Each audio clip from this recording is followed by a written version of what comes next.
Hello everybody, it's me, Ned. I was just out running,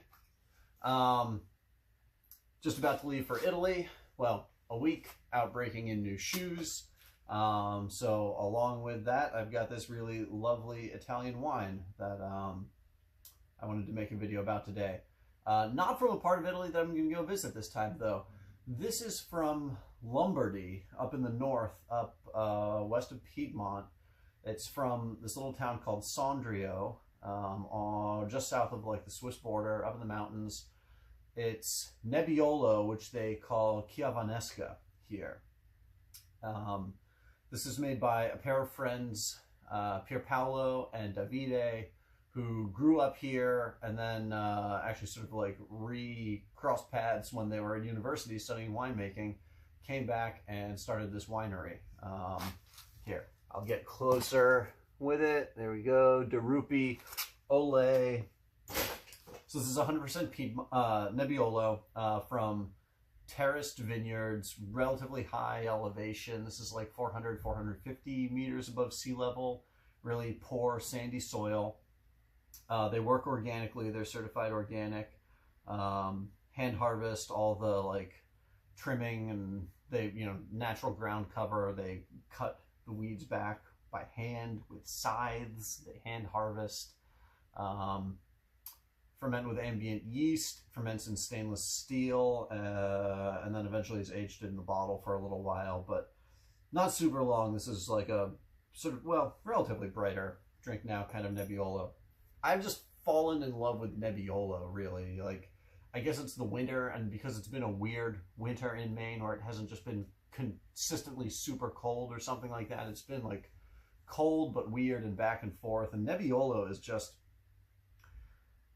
it makes beautiful wines that have power and are, to me, like comforting and satisfying, but they're pretty and elegant and stuff like that too, and they make me think of spring, kind of. They're perfect wines for this time of year, end of winter.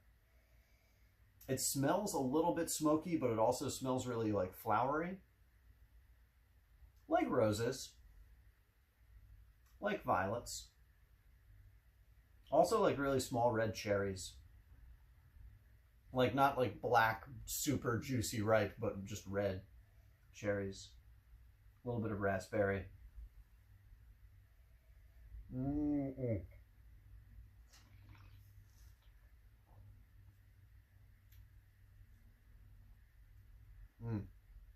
It's a long finish. It's kind of meaty. It actually makes me think of like dried fruit, like dried cherry, dried raspberry. Goes on for a pretty long time.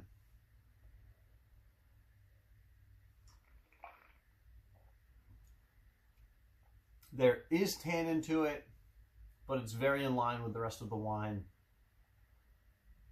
It's definitely a polished, like supple, kind of elegant Nebbiolo. Nowhere near as like tannic and woodsy and brambly as I think of like Barolos being. It's not as aromatic as like as I usually think of Barbarescos being either, but it's like smoother and prettier, but at the same time still has more fruit than I usually think of like a Roero Nebbiolo or a Nebbiolo de Langhe being.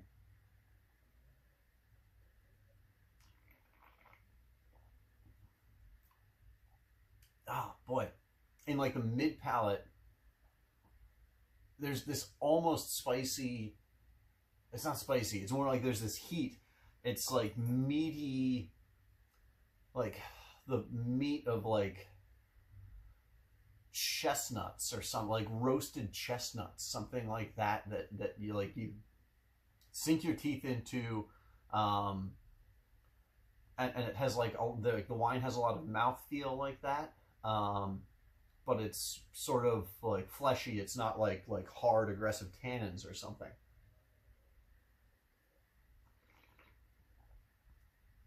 But up front, the first flavors you get are really like clear, clean, pretty cherry. the tannins are really like, they're there, but I hardly notice them at all. It's really nice. It's very well balanced, very integrated, kind of linear, organized seeming.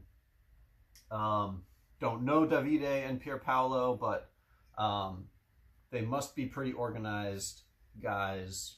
The wine tastes like they are very organized people. Very organized people who are passionate about what they're doing, and passionate about this place, about living up here in these sunny, warm, humid mountains on these, you know, like bright, clear, clean, terraced hillsides. I've really got to get up to like Piedmont and Lombardy sometime soon. This time is going to be central Italy again, more Umbria, Lazio, Tuscany, but sometime really soon. I've fallen too hard for Nebbiolo. I've got to get back up here out into like the hills and into the edge of the mountains and stuff, and go do like a serious Nebbiolo trip sometime. Anyway, geez, whatever. I'm gonna go do central Italy in a week. This is around $30 a bottle. It's really quite lovely. You can find it a bunch of places around Maine. Check out my Instagram, look it up. It's great. Thank you. I will see you soon.